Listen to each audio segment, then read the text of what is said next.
भाजपा की सरकार बुलडोजर की सरकार नहीं, यह आतंकवादियों की सरकार है। अपनी आवाम को गुलाम बनाकर रखा है। देश में चुनावी दौर जारी है। हर पार्टी जोर आजमाइश में लगी है कि 4 जून को आने वाले नतीजे उनके पक्ष में आए। पार्टियां दावे पर दावे, वादों पर वादे किए जा रही हैं ताकि वोट उनके खाते में आए। लेकिन इन चुनावी रैलियों के बीच नेता मंच से ऐसी बातें कह जाते हैं जो उन पर भारी पड़ जाती हैं। जैसे बसपा के राष्ट्रीय कोऑर्डिनेटर आकाश आनंद पर पड़ गई और उन पर FIR दर्ज हो गई। दरअसल बहुजन समाज पार्टी प्रमुख मायावती के भतीजे और पार्टी के राष्ट्रीय कोऑर्डिनेटर आकाश आनंद ने सीतापुर में एक चुनावी रैली को संबोधित करते हुए भाजपा सरकार की तुलना कथित रूप से तालिबान से कर दी। इतना ही नहीं, आकाश आनंद ने प्रदेश सरकार को गद्दार और आतंकियों की सरकार बता डाला और वोट मांगने आने वाले अन्य दलों के नेताओं और समर्थकों को जूता मारने जैसी बात कही। फिर क्या, बीजेपी कार्यकर्ताओं ने आकाश आनंद के खिलाफ सीतापुर में FIR दर्ज करा दी। हिंसा के लिए उकसाने और भाषण में भड़काऊ भाषा का इस्तेमाल के मामले में आकाश आनंद के खिलाफ सीतापुर कोतवाली में केस दर्ज किया गया।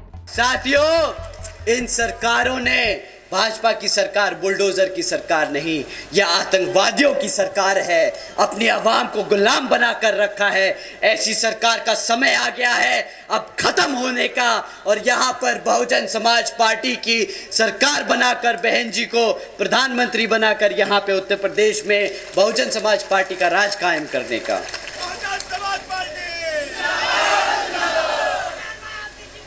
साथियों, अगर हमारी बात थोड़ी ज्यादा छुप गई हो और इलेक्शन कमीशन को लगे कि हमें तालिबान नहीं बोलना चाहिए था या भाजपा को आतंकवादी नहीं बोलना चाहिए था, तो हम उनसे दरख्वास्त करेंगे कि यहाँ उतर के आके देखें और गांव-गांव में घूमें और पता करें कि यहाँ के जो बहन बेटियां हैं, जो हमारे युवा हैं, वो किस हालत में जी रहे हैं। वो खुद समझ जाएंगे कि जो हमने कहा वो गलत नहीं, वो सत्य है, वो सच है।